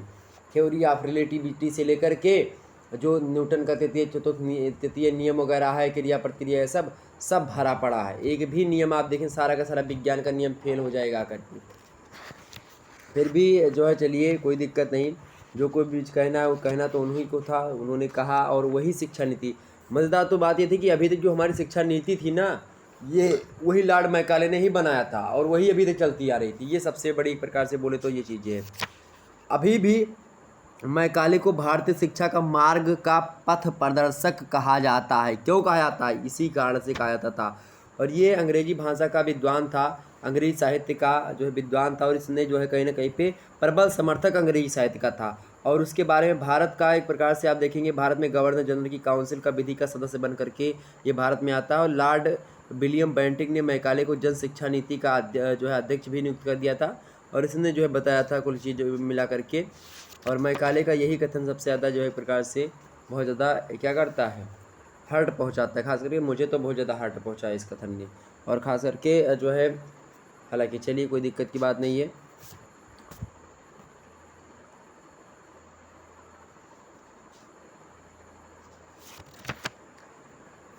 तो आपसे प्रश्न पूछ सकता है। प्रश्न क्या पूछ सकता है? आपसे प्रश्न पूछ सकता है कि एक अक्षय यूरोपियन पुस्तकालय की अलमारी भारत और अरब के संपूर्ण साहित्य के बराबर है, यह कथन किसका है? तो ये कथन लॉर्ड मैकाले का है। ओके, ये बात ध्यान रखेंगे। चलिए अगला प्रश्न है कि भारतीय ज्योतिष ऐसा है जिन पर स्कूलों की अंग्रेज बालिकाएं हंस पड़ेंगी। भारतीय ज्योतिष शास्त्र, जो अपना भारतीय ज्योतिष शास्त्र है, इसकी जो है आलोचना करते हुए, इसकी मजाक बनाते हुए इसने कहा था कि भारतीय ज्योतिष ऐसा है जिस पर स्कूलों की अंग्रेज बालिकाएं हंस पड़ेंगी। ये कथन किसने कहा था? तो ये कथन भी लॉर्ड मैकाले ने ही कहा था। ऑप्शन नंबर इसका भी करेक्ट होगा। एग्जाम से प्रश्न पूछेगा, ये चीज़ उसने बोला था। आप सोचो कि अंग्रेज बालिकाएं जो है ऐसी क्या उनमें जड़ा है कि वो भारतीय ज्योतिष को पढ़ करके हंसेंगी। आज देखो हरे रामा और हरे कृष्णा पे यूट्यूब, फेसबुक और जो है इंस्टाग्राम पे डांस कर रही होंगी जो होंगी। आज देखो आकर के जो है आईपीएल, टाटा आईपीएल जो चल रहा है उसमें आप देखेंगे तो जो है डांस कर रही हैं उधर इधर जो है। तो अब देखो ये अंग्रेज बालिकाएं जो ज्योतिष शास्त्र पर हंसने का एक प्रकार से सपना या ख्वाब देखती थी या कहती थी, आज वही हरे रामा और हरे कृष्णा पर जो है आज डांस करती हैं उछल उछल करके। तो समय बदलते देर नहीं लगती। मैकाले को आप बुला करके दिखाना चाहिए कि भैया यहाँ देख लो यहाँ। अगला प्रश्न आपके समक्ष आएगा कि प्राच्य पाश्चात्य विवाद का मुख्य कारण क्या था? मुख्य कारण क्या था भाई? यही जो 1813 ईस्वी का घोषणा पत्र था, यही था। ऑप्शन नंबर इसका ए करेक्ट होगा। अगला प्रश्न देखिएगा कि निम्न में से किसने सर्वप्रथम शिक्षा में निस्पंदन किया? किसने किया भाई? निम्न में से किसने सर्वप्रथम शिक्षा में निस्पंदन किया? किसने किया था? तो किसने किया था? मैकाले ने किया था। ऑप्शन नंबर इसका ए करेक्ट होगा। अगला प्रश्न देखिएगा, अंग्रेजी को शिक्षा का माध्यम बनाने की संस्तुति की थी किसने करी थी? किसने कहा था कि अंग्रेजी को शिक्षा का माध्यम बनाया जाए? तो ये मैकाले ने ही किया था। ऑप्शन नंबर इसका बी करेक्ट होगा। अगला प्रश्न, ईस्ट इंडिया कंपनी का आज्ञापत्र बनाया गया था। ईस्ट इंडिया कंपनी का आज्ञापत्र कब बनाया गया था भाई? तो ये बनाया गया था 1813 ईस्वी में। ओके, और उसके 20 साल के बाद में जो आया था 1833 में वो संशोधित था। अगला प्रश्न आपके समक्ष, छनने के सिद्धांत के प्रतिपादन किसने किया था? छनने के सिद्धांत का प्रतिपादन किया था किसने? तो लॉर्ड मैकाले ने किया था। ऑप्शन नंबर इसका बी करेक्ट है। अगला प्रश्न देखिएगा, मिशनरियों को सर्वप्रथम भारत में शिक्षा के विस्तार की अनुमति दी गई। कब दी गई थी? तो दी गई थी 1813 ईस्वी में ही, उसी जो है अधिनियम के द्वारा। ऑप्शन नंबर इसका सी करेक्ट होगा। आगे बढ़ते और ये प्रश्नों को हम जानने का प्रयास करते हैं। और ये प्रश्न आपका देखिए बहुत ही महत्वपूर्ण आ चुका है। फटाफट से एक बार जितने भी लोग देख रहे हो, बोर्ड का जो घोषणा पत्र 1854 ईस्वी में आया है उसको लेकर के चीज़ें यहाँ पर आज प्रश्न जो पूछा जाएगा 6वें चैप्टर को लेकर के कौन कौन से प्रश्न आ सकते हैं। प्रश्न क्या है आपके समक्ष है? प्रश्न क्या है भाई? प्रश्न जो है, अच्छा, 1854 ईस्वी को 19 जुलाई 1854 ईस्वी को भारतीय शिक्षा पर एक व्यापक योजना प्रस्तुत की गई जिसे हम वुड जो है डिस्पैच या फिर आप देखेंगे वुड के घोषणा पत्र को ही भारत में अंग्रेजी शिक्षा का मैग्ना कार्टा भी कहा जाता है, ये बात ध्यान रखेंगे। और जो है चार्ल्स, इनका पूरा नाम था सर चार्ल्स वुड, ओके, ये बात ध्यान रखेंगे। तो प्रश्न क्या है, पहला प्रश्न देखिएगा, भारत में अंग्रेजी शिक्षा का मैग्ना कार्टा कहलाता है, बताइए भारत में अंग्रेजी शिक्षा का मैग्ना कार्टा क्या कहलाता है? तो वुड का घोषणा पत्र जो है वही वुड जो है जिसको क्या कहते हैं हम, वुड डिस्पैच, वही ऑप्शन नंबर इसका बी करेक्ट होगा। अगला प्रश्न देखिएगा, अगला प्रश्न है कि वुड के घोषणा पत्र ने भारत में विश्वविद्यालय की स्थापना, प्रश्न क्या है, प्रश्न आपसे कह रहा है, प्रश्न है मेरे प्यारे दोस्तों, प्रश्न क्या है, प्रश्न है कि वुड के घोषणा पत्र ने भारत में विश्वविद्यालय की स्थापना को आदर्श मानकर किए जाने का सुझाव दिया था। किसको? नालंदा विश्वविद्यालय को आदर्श मान करके, या लंदन विश्वविद्यालय को, या तक्षशिला विश्वविद्यालय को बताने का प्रयास करेंगे। तो इसका करेक्ट आंसर जो होगा लंदन विश्वविद्यालय। तो वुड के घोषणा पत्र में भारत के में विश्वविद्यालय की स्थापना लंदन विश्वविद्यालय को आदर्श मान करके किए जाने का सुझाव दिया था कि भारत में जो स्कूल खोले जाएं, जैसे लंदन में स्कूल खुला है उसी हिसाब से विश्वविद्यालय बनने चाहिए। Option number B. अगला प्रश्न आपके समक्ष है, सर्वप्रथम तकनीकी शिक्षा के महत्व की ओर ध्यान आकृष्ट किया, किसने किया था? तकनीकी शिक्षा की ओर। तो वुड के घोषणा पत्र में ही तकनीकी शिक्षा पर बल दिया गया था, ऑप्शन नंबर इसका सी करेक्ट होगा। अगला प्रश्न देखिएगा, वुड का घोषणा पत्र प्रकाशित हुआ था, वुड का घोषणा पत्र प्रकाशित हुआ था, कब हुआ था भाई? तो 19 जुलाई 1854 ईस्वी को, 19 जुलाई 1854, ऑप्शन नंबर इसका बी करेक्ट होगा। अगला प्रश्न है, वुड का घोषणा पत्र की मुख्य सिफारिश क्या है? वुड के घोषणा पत्र की मुख्य सिफारिश है, क्या सिफारिश है भाई? नए विश्वविद्यालय को स्थापित करना, यही सिफारिश इसने करी थी वुड के घोषणा पत्र में अपने। अगला प्रश्न देखिए आप सभी लोग, अगला प्रश्न आपके समझ आ चुका है, भारतीय शिक्षा आयोग 1882 को लेकर के और Indian education commission 1882, Hunter commission जो इसको आप बोलते हैं, इसके बारे में हम जानने का प्रयास करेंगे। ओके, बात ध्यान रखिए।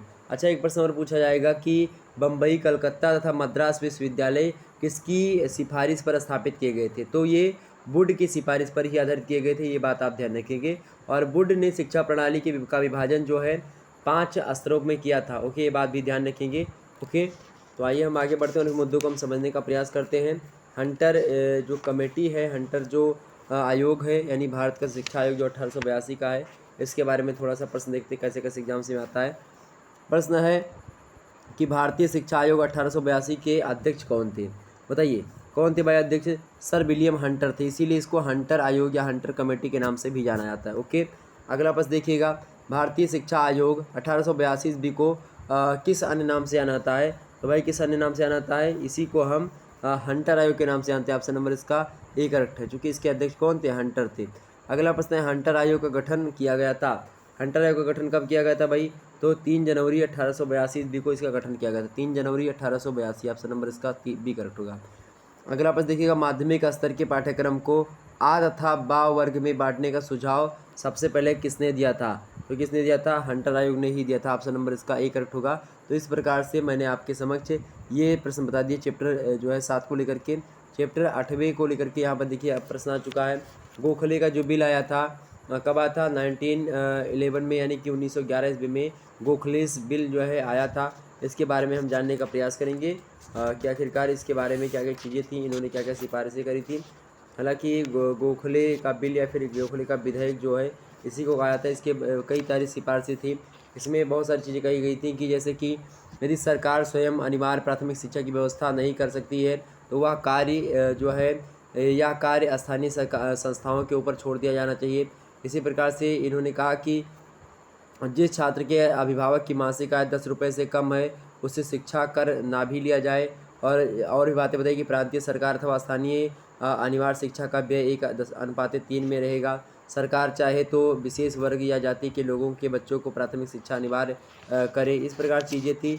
इस बिल के विरोध में कई सारे तर्क दिए गए हैं, क्योंकि इसमें आप देखेंगे प्रांतीय सरकारें से मतलब अनिवार्य शिक्षा के विरुद्ध हैं।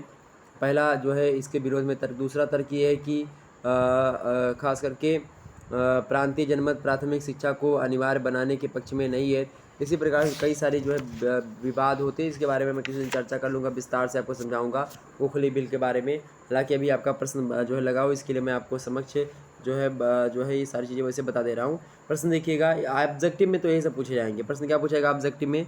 कि गोखले का बिल किस वर्ष रखा गया, तो कब रखा गया, कब रखा गया, 1912 में रखा गया था। बन गया कब था, 1911 में ही। ओके, ये बात ध्यान रखेंगे।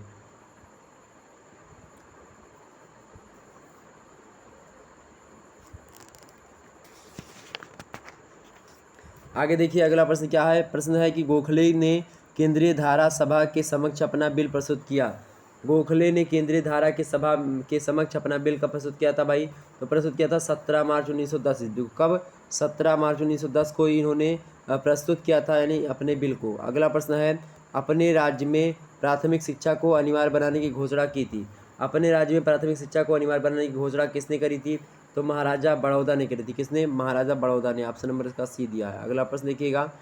अगला प्रश्न है, गोखले ने किस शिक्षा पर प्रस्ताव तैयार किया। गोखले ने किस शिक्षा पर प्रस्ताव तैयार किया था, तो गोपाल कृष्ण गोखले ने किस पर प्राथमिक शिक्षा पर जो है इन्होंने अपना प्रस्ताव तैयार किया था। ऑप्शन नंबर इसका 1 करेक्ट होगा, गोपाल कृष्ण गोखले। अगला प्रश्न है, गोखले बिल का विरोध किया था, जो है गोखले बिल का विरोध किया किसने, मदन मोहन मालवीय पंडित जी ने, या जो है हरकोट बटलर ने, या फिर मोहम्मद अली जिन्ना ने, या फिर इनमें से कोई नहीं। तो कौन करेगा भाई विरोध, गोखले बिल का विरोध किया था मोहम्मद अली जिन्ना ने। ऑप्शन नंबर इसका सी करेक्ट होगा। अगला प्रश्न है, लॉर्ड कर्जन ने भारतीय विश्वविद्यालय कमीशन की नियुक्ति कब की। लॉर्ड कर्जन ने भारतीय विश्वविद्यालय कमीशन की नियुक्ति कब करी थी भाई, तो कब करी थी, 17 जुलाई 1902 ईस्वी को। कब, 17 जुलाई 1902 ईस्वी। ऑप्शन नंबर इसका सी करेक्ट होगा। आगे बढ़ते हैं और भी मुद्दों को हम समझने का प्रयास करते हैं विस्तार से। अगला प्रश्न आप देखिएगा। अगला प्रश्न आपके समक्ष है, सम्राट जॉर्ज पंचम आए थे, बताने का प्रयास करेंगे। सम्राट जॉर्ज पंचम आए थे जो है 6 जनवरी 1910 को, या 12 दिसंबर 1911 को, या 5 जुलाई 1913 को, बताने का प्रयास करेंगे। चैप्टर 9 का नाम क्या है आपके, सैडलर आयोग, जो कि 1917 ईस्वी में आपका आया था। कब, 1917 ईस्वी में सैडलर आयोग आया था। ओके, और सैडलर आयोग जो है इसके बारे में प्रश्न क्या पूछा गया कि सम्राट जॉर्ज पंचम जो थे वो भारत कब आए थे, तो ये 12 दिसंबर 1911 ईस्वी को ये भारत आते हैं जॉर्ज पंचम। ऑप्शन नंबर इसका बी करेक्ट है। अगला प्रश्न है, कलकत्ता विश्वविद्यालय आयोग के अध्यक्ष कौन थे। कलकत्ता विश्वविद्यालय आयोग के अध्यक्ष कौन थे भाई, ये डॉक्टर माइकल सैंडलर ही थे। ऑप्शन नंबर इसका ए दिया है, सैंडलर। अगला प्रश्न आपके समक्ष है, कलकत्ता विश्वविद्यालय आयोग की नियुक्ति हुई। कलकत्ता विश्वविद्यालय आयोग की नियुक्ति हुई थी, कब हुई थी, तो 14 सितंबर 1917 ईस्वी को कलकत्ता विश्वविद्यालय आयोग की क्या की गई, नियुक्ति की गई। ऑप्शन नंबर इसका ए करेक्ट होगा, 14 सितंबर 1917। ओके, अगला प्रश्न देखिएगा। चौथा नंबर पर अगला प्रश्न है चौथा नंबर इसका इस चैप्टर का, इस सेंट्रल आयोग की रिपोर्ट प्रकाशित की गई थी। सेंट्रल आयोग की रिपोर्ट प्रकाशित की गई, कब की गई थी भाई, तो 13 भागों कितने मतलब कब की गई, तो आपको पता ही होगा जो है कब की गई थी, कब की गई थी भाई, फटाफट से बताने का प्रयास करेंगे, एक बार बताइए। चलिए, अभी अभी मैंने बताया था आपको सेंट्रल आयोग के बारे में। सेंट्रल आयोग जो है इसका एक प्रकार से ये कब जो है आया, 1917 ईस्वी में ना, बिल्कुल 1917 ईस्वी में ये जो है सेंट्रल आयोग का गठन होता है। ओके, ये बात ध्यान रखेंगे। पूछा जा रहा है कि सेंट्रल आयोग की रिपोर्ट जो है प्रकाशित की गई थी 11 भागों में, 15 भागों में, 13 भागों में, तो भाई ये जो है लगभग और लगभग 13 भागों में प्रकाशित हुई थी। ऑप्शन नंबर इसका बी करेक्ट होगा। आगे बढ़ते और मुद्दों को समझने का प्रयास करते हैं हम। अगला प्रश्न देखिएगा। अगला प्रश्न आपके समझ आ चुका है। अगला प्रश्न देखिए, और एक बार सभी लोग वीडियो को लाइक और शेयर, जितने भी लोग देख रहे हो फटाफट से वीडियो को लाइक और शेयर कर दीजिएगा। अगर आपसे पूछेगा कि सेंट्रल आयोग के भारतीय सदस्य कौन थे, तो इसमें भारतीय सदस्य में आशुतोष मुखर्जी और जो है रामास्वे मयूर और जॉन सार्जेंट जो थे, ये सेंट्रल आयोग के भारतीय सदस्य थे। ओके, ये बात ध्यान रखेंगे। आगे देखते हैं और इन मुद्दों को। तो अपव्यय, और अगला चैप्टर आपका कौन सा है, हंट जो है हारटांग आयोग, यानी कि 1929 में जो आयोग आता है हारटांग कमेटी, उसके बारे में यहाँ पर जानने का प्रयास करें, उससे कैसे कैसे प्रश्न बनते हैं। पहला प्रश्न देखिएगा, अपव्यय एवं अवरोध, अपव्यय तथा अवरोध की समस्या थी, प्राथमिक स्तर पर थी या माध्यमिक स्तर पर या उच्च स्तर पर, इनमें से कोई नहीं, बताने का प्रयास करेंगे। तो अपव्यय और अवरोध की समस्या जो है ये प्राथमिक स्तर पर थी। ऑप्शन नंबर इसका ए करेक्ट होगा। अगला प्रश्न देखिएगा, अपव्यय और अवरोध के कारण थे, अपव्यय और अवरोध के क्या कारण थे भाई, बताने का प्रयास करेंगे। ऑप्शन ए, अधिकांश स्कूलों में एक ही शिक्षा है, तो ये भी एक कारण था इसका अपव्यय और अवरोध का। दूसरा, शिक्षण पद्धति प्राचीन एवं अमनोवैज्ञानिक है, ये भी कारण है अपव्यय और अवरोध का। इसके अलावा पाठ्यक्रम दोषपूर्ण है, ये भी है। ऑप्शन नंबर इसका क्या करेक्ट होगा, D option right answer, option number इसका डी। अगला प्रश्न देखिएगा, अगला प्रश्न आपके समक्ष है, हारटांग आयोग की रिपोर्ट प्रस्तुत की गई थी। हारटांग आयोग की रिपोर्ट प्रस्तुत की गई थी कब? सितंबर 1929 में, या अक्टूबर 1930 में, या मार्च 1944 में? बताने का प्रयास करेंगे।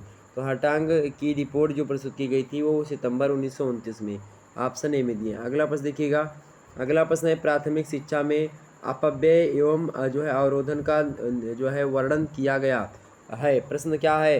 प्रश्न है कि प्राथमिक शिक्षा में अपव्यय एवं अवरोधन का वर्णन किया गया है, किसमें किया गया है? तो हारटांग आयोग में किया गया है। ऑप्शन नंबर इसका सी करेक्ट होगा। अगला प्रश्न देखिएगा, हारटांग आयोग का गठन किया गया था।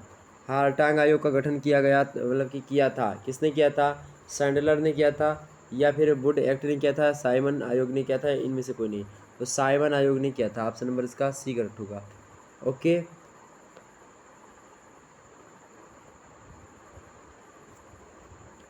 अगला प्रश्न आपके समक्ष आ चुका है। अगला प्रश्न देखिएगा, अगला प्रश्न आपके समक्ष आ चुका है। मेरे प्यारे दोस्त, सभी लोग एक बार वीडियो को लाइक और शेयर कर दीजिएगा। सभी दोस्तों के पास वीडियो को शेयर कर दीजिएगा। बातचीत ना करो बिल्कुल कमेंट सेक्शन में, बातचीत ना करो। 11वां चैप्टर जो आपका होगा कौन सा होगा? अच्छा,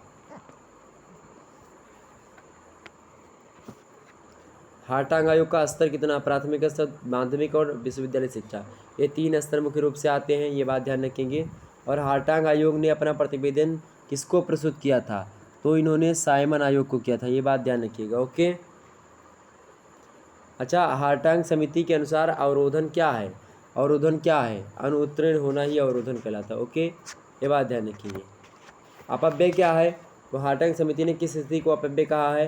तो अपव्यय कहा है कि बीच में स्कूल छोड़ने को अपव्यय। अगर आप बीच में स्कूल छोड़ देते हो तो आप अपव्यय कर रहे हो, यानी कि उसको अपव्यय कहा जाता है। और हारटांग समिति के अनुसार ही अवरोधन का मतलब होता है अनुत्तीर्ण होना, यानी कि आप फेल हो जाओ तो आप अवरोधन आपकी शिक्षा में होगा, यानी कि आप फेल हो चुके हो। ठीक, ये बात ध्यान रखिएगा। प्रश्न अगला क्या है? वर्धा शिक्षा योजना, यानी कि बुनियादी शिक्षा या नई तालीम जो है, ये आपके चैप्टर का नाम है। बुनियादी शिक्षा के बारे में आपसे प्रश्न एग्जाम से बन सकता है, उसके बारे में हम जानने का प्रयास करेंगे, विस्तार समझेंगे। ओके भाई, चर्चा करते हैं भाई। प्रश्न क्या आपके समक्ष है? प्रश्न की वर्धा शिक्षा योजना के संस्थापक थे। तो वर्धा शिक्षा योजना के संस्थापक कौन थे भाई? महात्मा गांधी जी थे। ऑप्शन नंबर इसका डी करेक्ट होगा। अगला प्रश्न है, वर्धा शिक्षा सम्मेलन कब हुआ? वर्धा शिक्षा सम्मेलन कब हुआ था? वर्धा शिक्षा सम्मेलन 1937 में होता है। कब होता है? 1937। ऑप्शन नंबर इसका बी करेक्ट होगा। अगला प्रश्न देखिए, गांधी जी के अतिरिक्त वर्धा योजना के मुख्य प्रवर्तक कौन थे? गांधी जी के अतिरिक्त वर्धा योजना के मुख्य प्रवर्तक और कौन थे अन्य में? तो वो कौन थे? जाकिर हुसैन जी थे। कौन थे? Doctor Zakir Hussain. Option number इसका सी करेक्ट होगा।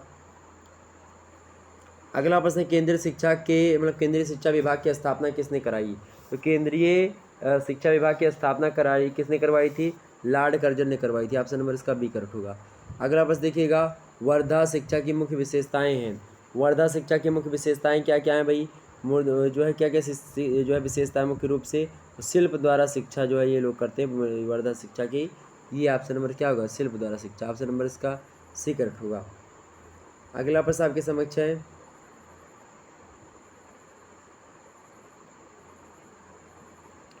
अगला प्रश्न है कि ये कथन है कि शिक्षा से मेरा तात्पर्य बालक और मनुष्यों में जो श्रेष्ठ है उसका विकास करना है। शिक्षा शरीर, बुद्धि और आत्मा के विकास की प्रक्रिया है, साक्षरता की कोई नहीं है। इस कथन का एक प्रकार, ये किसका कथन है? ये कथन किसका है भाई? ये कथन आपके पड़ेगा किसका? गांधी जी ने ही कथन कहा था। ऑप्शन नंबर इसका ए करेक्ट होगा, ये गांधी जी। आगे देखते हैं अगला प्रश्न।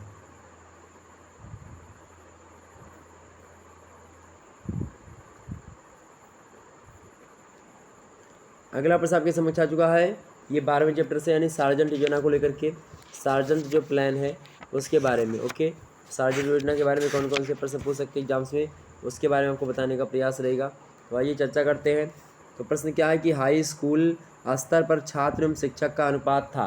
तो हाई स्कूल स्तर पर छात्र एवं शिक्षक का अनुपात कितना था भाई? कितना था? 1:25 का। ऑप्शन नंबर इसका बी करेक्ट होगा। अगला प्रश्न, सार्जेंट योजना का नाम क्या है? सार्जेंट योजना का नाम क्या है? सार्जेंट योजना का नाम क्या है भाई? जो है सार्जेंट प्लान या सार्जेंट रिपोर्ट या भारत में युद्धोत्तर शिक्षा विकास की योजना, बताइए। तो ये सभी जो हैं सार्जेंट योजना के ही नाम है। क्या? सार्जेंट योजना के ही नाम है। ऑप्शन नंबर इसका डी करेक्ट होगा। अगला प्रश्न है, विश्वविद्यालय अनुदान समिति, विश्वविद्यालय अनुदान समिति के गठन का सुझाव किसने दिया था? बताने का प्रयास करेंगे। प्रश्न है आपका कि विश्वविद्यालय अनुदान समिति के गठन का सुझाव किसने दिया था? किसने दिया था भाई? तो सार्जेंट रिपोर्ट के अनुसार 1944 वाली जो आई थी सार्जेंट रिपोर्ट, उसके अनुसार ऑप्शन नंबर इसका ये करेक्ट होगा। अगला प्रश्न है, सार्जेंट योजना के लिए कितनी धनराशि निश्चित की गई थी? सार्जेंट योजना के लिए कितनी धनराशि निश्चित की गई थी? 213 करोड़, 313 करोड़ या फिर 613 करोड़? बताने का प्रयास करेंगे। सार्जेंट योजना, प्रश्न है सार्जेंट योजना को क्रियान्वित करने में कितना समय लगेगा? सॉरी, सार्जेंट योजना के लिए कितनी धनराशि निश्चित की गई थी? कितनी की गई थी भाई? 313 करोड़ के आसपास। ऑप्शन नंबर इसका बी करेक्ट होगा।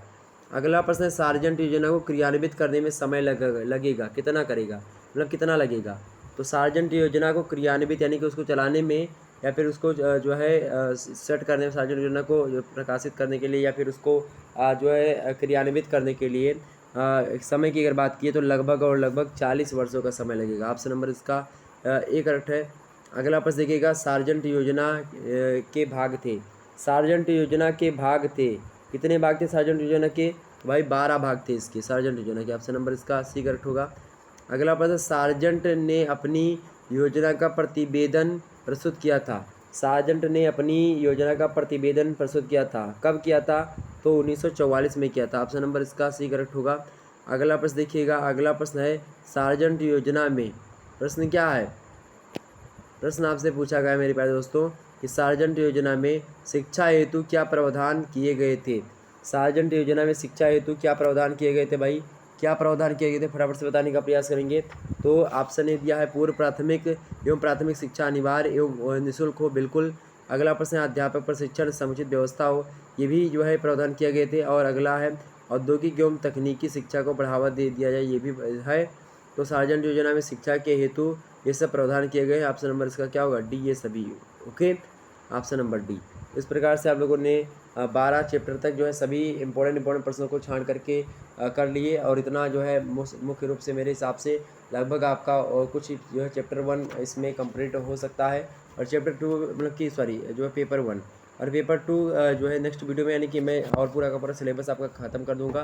तो कल जो है जितने भी चैप्टर आपके बचे हैं 25 तक, उसके बारे में आपको बता दूंगा। ओके, इस प्रकार से आप लोगों ने अगर सोशियोलॉजी का मॉडल पेपर नहीं देखा है बी ए सेकंड सेमेस्टर वाला, तो इसको देख लीजिएगा। मोस्ट इंपॉर्टेंट इसमें 150 से अधिक प्रश्नों को बताया गया है। इसके अलावा आप लोगों ने अगर होम साइंस का नहीं देखा तो होम साइंस का देख लीजिएगा। ओके, बहुत ही इंपॉर्टेंट ये वीडियो है। ये अगला प्रश्न देखिएगा जो है पॉलिटिकल साइंस के बारे में। पॉलिटिकल साइंस जो है आप जो है देख सकते हो, शुक्ला स्टडी पॉइंट। ओके, क्या बोला मैंने? ये जो है होम साइंस का वीडियो आप देख सकते हो। वहीं पॉलिटिकल साइंस का वीडियो भी आप देख सकते हो, राजनीतिक सिद्धांतों एवं अवधारणाओं को लेकर के मैंने बनाया था। इसके अलावा राजनीतिक सिद्धांत का ये भी वीडियो आप लोगों ने बहुत प्यार दुलार दिया इस पर, इसके लिए बहुत बहुत धन्यवाद। और वीडियो को शेयर कर दिए सभी दोस्तों के पास। तो ये सब एक प्रकार चैप्टर हो, मतलब कि जो है मॉडल पेपर हो चुके हैं। हिंदी का मैं दे दूंगा, इकोनॉमिक्स का दे दूंगा, इन सभी के दे दूंगा, तो आप परेशान मत होइएगा उसके लिए। सोशियोलॉजी का भी दे दिया है। चलिए फिर मिलते हैं हम नेक्स्ट वीडियो में। तब तक के लिए आप सभी का बहुत बहुत धन्यवाद हमारे से जुड़ने के लिए। इसी प्रकार से अपना प्यार हमेशा बनाए रखिएगा। और इस प्रकार से आज हम लोगों ने बहुत सारे प्रश्नों को, ऑब्जेक्टिव टाइप के प्रश्नों को चर्चा किया और समझा विस्तार से। ओके, और कोई दिक्कत की बात नहीं होनी चाहिए। एक बार फिर सुन लीजिएगा, शिक्षा शास्त्र के पेपर का आपके क्या नाम है? भारतीय शिक्षा व्यवस्था का विकास एवं चुनौतियाँ, यानी development and challenges of Indian education system. Okay.